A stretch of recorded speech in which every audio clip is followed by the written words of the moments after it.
नमस्कार दोस्तों, स्वागत है आप सभी का आपके अपने YouTube चैनल ग्लोबल ज्ञानी पर। आज यहाँ पर हम कक्षा 12वीं हिंदी का पेपर देखेंगे। इस वीडियो में हम आपको हिंदी पेपर के सभी प्रश्न बताएंगे। वीडियो को ध्यान से देखिएगा। चैनल पर पहली बार आए हैं तो सब्सक्राइब कर दीजिए, जिससे आने वाली सभी इंपॉर्टेंट वीडियो सबसे पहले आप ही को मिलेगी। तो चलिए बिना किसी देरी के शुरू करते हैं। प्री बोर्ड परीक्षा 2026 विषय हिंदी कक्षा 12वीं का पेपर है। यहाँ पर सबसे पहले आपसे सही विकल्प प्रश्न पूछे जाएंगे। प्रश्न नंबर 1 है, विराट के प्रति जिज्ञासा की भावना मिलती है। ऑप्शन आपको दिया हुआ है प्रगतिवाद में, छायावाद में, प्रयोगवाद में या फिर नई कविता में। सही आंसर आपका रहेगा छायावाद में। विराट के प्रति जिज्ञासा की भावना जो है छायावाद में मिलती है। अगला प्रश्न है नंबर 2, आमतौर पर रेडियो नाटक की अवधि होती है। आपसे रेडियो नाटक की अवधि पूछी गई है। ऑप्शन है 10 से 20 मिनट, 15 से 30 मिनट, 20 से 40 मिनट या फिर 40 से 60 मिनट। यहाँ पर आपको ऑप्शन 15 से 30 मिनट पर टिक करना है। नंबर 3 है, कविता एक उड़ान है। कवि ने किसके बहाने कहा है। ऑप्शन है फूलों के बहाने, पतंग के बहाने, बच्चों के बहाने या फिर चिड़िया के बहाने। कविता एक उड़ान है, यहाँ जो है चिड़िया के बहाने कहा गया है। हम ऑप्शन दा पर टिक करेंगे। अगला प्रश्न है, किसके अंकुर फूटते हैं। ऑप्शन है शब्द के, विचार के, कल्पना के या फिर काव्य कृति के। यहाँ पर हम लिखेंगे शब्द के अंकुर फूटते हैं। नंबर 5 पर है, झूंझ पाठ के लेखक है। ऑप्शन है आनंद यादव, मनोहर श्याम जोशी, ओम थानवी या फिर विष्णु खरे। यहाँ पर हमें आनंद यादव पर टिक करना है। झूंझ पाठ के लेखक आनंद यादव हैं। नंबर 6 पर है, यशोधर बाबू का तीसरा बेटा स्कॉलरशिप लेकर चला गया था। तो यहाँ पर आपको ऑप्शन दिया हुआ है अमेरिका, इंग्लैंड, रूस या फिर जापान। हम ऑप्शन आ पर टिक करेंगे। यशोधर बाबू का तीसरा बेटा स्कॉलरशिप लेकर अमेरिका चला गया। इसके बाद प्रश्न नंबर 2 है, रिक्त स्थानों की पूर्ति कीजिए। यहाँ पर आपको रिक्त स्थान की पूर्ति करना है। पहला रिक्त स्थान है, रेडियो नाटक में नहीं होते। तो यहाँ पर आपको लिख देना है दृश्य। रेडियो नाटक में दृश्य नहीं होते। इसके बाद नंबर 2 है, कविता का अनिवार्य तत्व है। यहाँ पर हमें लिखना है छंद। छंद जो है वो कविता का अनिवार्य तत्व है। नंबर 3 पर है, ओज गुण में पाया जाता है। ओज गुण में वीर रस। यहाँ पर हम लिखेंगे ओज गुण में वीर रस पाया जाता है। नंबर 4 पर है, पेट में चूहे कूद रहे हैं।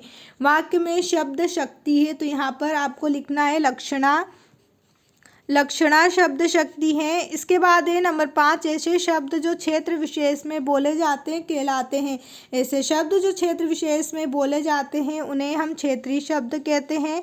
यहाँ पर हम लिख देंगे क्षेत्रीय शब्द कहलाते हैं। क्षेत्रीय शब्द कहलाते हैं। इसके बाद नंबर 6 है, हिंदी साहित्य का सर्वोत्कृष्ट महाकाव्य है। उत्तर में हम लिखेंगे रामचरितमानस। यहाँ पर आपको रामचरितमानस लिखना है। रामचरितमानस जो है वो हिंदी साहित्य का सर्वोत्कृष्ट महाकाव्य है। अब इसके बाद अगला प्रश्न यहाँ पर आप देखिए। प्रश्न नंबर 3 में आपसे सत्य असत्य कथन पूछे गए हैं। पहला है, सोरठा एक वार्णिक छंद है। यह कथन आपका सत्य है या असत्य। तो यहाँ पर हम असत्य लिखेंगे। सोरठा जो है एक वार्णिक छंद है, यह कथन असत्य है। नंबर 2 है, शिरीष अवधूत है। तो यहाँ कथन आपका सत्य रहेगा। नंबर 3 पर है, कवि ने हार कर बात को कील की तरह ठोक दिया। यह कथन आपका सत्य रहेगा। नंबर 4 है, शेर के बच्चे का असल नाम चांद सिंह था। यह कथन आपका सत्य है। नंबर 5 में है, पत्रकारिता जल्दी में लिखा गया साहित्य है। यह कथन भी आपका सत्य रहेगा। इसके बाद है, एकांकी दृश्य काव्य का रूप होता है। यह कथन भी आपका सत्य है। इसके बाद नंबर 4 में आपसे जोड़ी यहाँ पर पूछी गई है। तो चलिए सभी जोड़ी को बुला लेते हैं। उससे पहले अगर अभी तक आपने हमारे चैनल को सब्सक्राइब नहीं किया है तो चैनल को भी सब्सक्राइब कर दीजिए और इस वीडियो को भी लाइक कर दीजिए। यहाँ पर आपसे जोड़ी में पहले पूछा गया है, शुभकामनाएं आशीर्वाद, जिसे हम मिला देंगे इच्छावाचक वाक्य से। इस पर हम नंबर 1 डाल देंगे। इसके बाद है चुंबक का जादू, जिसे हम लोहे पर लिखेंगे। नंबर 3 है आनंद यादव, जिसे हम झूंझ से मिलाएंगे। नंबर 3 में झूंझ है। रेडियो नाटक को हम सीमित मात्रा से मिलाएंगे। यहाँ पर हम नंबर 4 डाल देंगे। इसके बाद है राष्ट्रभाषा, जिसे हम संपर्क भाषा से मिलाएंगे। इसके बाद नंबर 6 पर है आख्यान की कृतियाँ, जिसे हम बिहारी सत्सई से मिलाएंगे। और आखिरी हमारा बचा हुआ है असीक के फूल, जिसे हम शमशेर बहादुर सिंह से मिलाएंगे। अब इसके बाद आप यहाँ पर देखिए अगला प्रश्न यहाँ पर नंबर 5 में आपसे एक शब्द या एक वाक्य में उत्तर पूछे गए हैं। पहला प्रश्न है यहाँ पर, झुंझ उपन्यास के हिंदी अनुवादक का नाम लिखिए। झुंझ उपन्यास के हिंदी अनुवादक का नाम आपको यहाँ पर लिखना है केशव प्रथम वीर। इसके बाद अगला उत्तर है, अगला प्रश्न है, किशनदा का वास्तविक नाम क्या था? तो यहाँ पर आपको लिखना है कृष्णानंद पांडे। अगला प्रश्न आपसे यहाँ पर पूछा है, तुलसीदास स्वयं को क्या कहलाना पसंद करते हैं? यहाँ पर आपको लिखना है राम का गुलाम। इसके बाद है, पानी पानी होना मुहावरे का अर्थ है। यहाँ पर हम लिखेंगे पानी पानी होना मुहावरे का अर्थ होता है अत्यधिक लज्जित होना। इसके बाद अगला प्रश्न है, शब्द गुण कितने प्रकार के होते हैं? तो शब्द गुण जो हैं वो 3 प्रकार के होते हैं। नंबर 4 पर है, हिंदी गद्य का जनक किसे माना जाता है? हिंदी गद्य का जनक जो है उसे भारतेंदु, यहाँ पर हम लिखेंगे भारतेंदु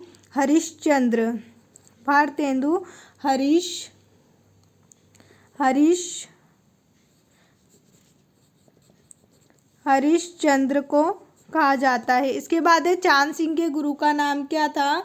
चांद सिंह के गुरु का नाम था आकाश पाताल। अब यहाँ पर हम अगले प्रश्न की बात करें तो आप यहाँ पर देखिए आपसे 6 नंबर में 2 नंबर वाले प्रश्न पूछे जाएंगे। नंबर 6 है, रीतिकाल की कोई 2 विशेषताएं लिखिए। अथवा में है, महाकाव्य एवं खंड काव्य में 2 अंतर लिखिए। प्रश्न नंबर 7 है, जीवनी और आत्मकथा में आपको 2 अंतर बताने हैं। अथवा में मुक्त काव्य की परिभाषा उदाहरण सहित लिखना है। प्रश्न नंबर 8 है, निर्गुण धारा और सगुण धारा में आपको 2 अंतर बताना है। इसके बाद अगला प्रश्न यहाँ पर आप देखिए, प्रश्न नंबर 8 का अथवा में आपसे यहाँ पर पूछा है, रेडियो समाचार की संरचना किस शैली में होती है? इस प्रकार यहाँ पर आपको बाकी के सभी प्रश्न दिए गए हैं। यहाँ पर आप देख सकते हैं, यहाँ पर आपको सभी प्रश्न दिए हुए हैं। प्रश्न नंबर 16 में आपसे हरिवंश राय बच्चन अथवा सूर्यकांत त्रिपाठी निराला का काव्यगत परिचय पूछा गया है। प्रश्न नंबर 17 में आपसे हजारी प्रसाद द्विवेदी अथवा धर्मवीर भारती का साहित्य परिचय निम्न बिंदुओं पर पूछा है, जहाँ आपको 2 रचना, भाषा शैली और साहित्य में स्थान बताना। ये दोनों प्रश्न आपसे जो है 3 नंबर में पूछे जाएंगे। इसके बाद प्रश्न नंबर 18 में आपसे मिट्टी से निर्मित वस्तुओं का विज्ञापन बनाना है। अथवा में क्रिकेट के खेल विषय पर 2 मित्रों के मध्य संवाद आपको लिखना है। प्रश्न नंबर 19 में आपसे अपठित गद्यांश पढ़कर नीचे प्रश्नों के उत्तर बताना है। इसके बाद इसी के अथवा में आपको एक और अपठित गद्यांश दिया हुआ है, जिसे पढ़कर आपको इसके आंसर बताना है। प्रश्न नंबर 20 में आपको पद्यांश दिया हुआ है, जिसकी संदर्भ एवं प्रसंग सहित आपको व्याख्या करना है। यहाँ पर आपको दोनों में से किसी एक की ही व्याख्या करना है। प्रश्न नंबर 21 में गद्यांश की संदर्भ प्रसंग सहित व्याख्या बताना है। उसके अथवा में भी आपको ऑप्शन में दिया गया है, दोनों में से किसी एक को आपको करना है।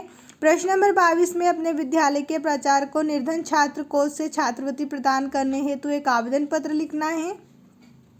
अथवा में हाई स्कूल परीक्षा में प्रथम श्रेणी में उत्तीर्ण होने पर मित्र को बधाई पत्र आपको लिखना है।